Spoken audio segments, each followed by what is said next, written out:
Ever wondered how much money you can actually stash in your Grabpay wallet? You know, that magical digital purse that fuels your Grab rides, food deliveries, and online shopping sprees? Well, you're not alone. Today, we're diving deep into the nitty-gritty of Grabpay wallet limits. Let's get started.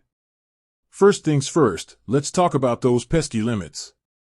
Now, the exact numbers can vary depending on your location and Grab's current policies. But generally, there are a few key things to keep in mind. Top-up limits. How much can you actually add to your wallet at once? This usually has a daily and monthly cap. Think of it as your digital piggy bank's allowance.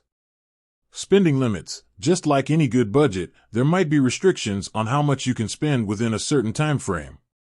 This keeps things under control and prevents any accidental overspending.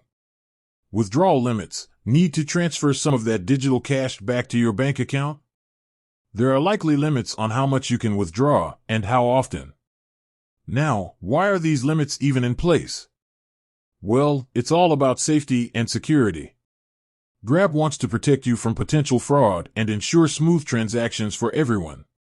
It also helps them manage their own financial operations effectively. So, how can you find out your specific limits? The easiest way is to check the Grab app itself. Usually, you can find this information within your Grabpay wallet settings.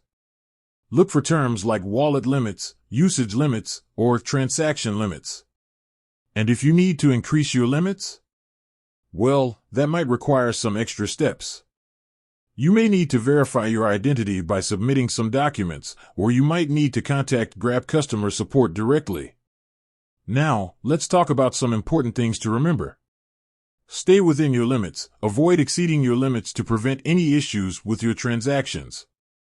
Keep your account secure. Use strong passwords, enable two-factor authentication, and be wary of suspicious activity. Check for updates. Grab may occasionally adjust its limits, so it's always a good idea to check the app for the latest information. With that said, thanks for watching, and until next time.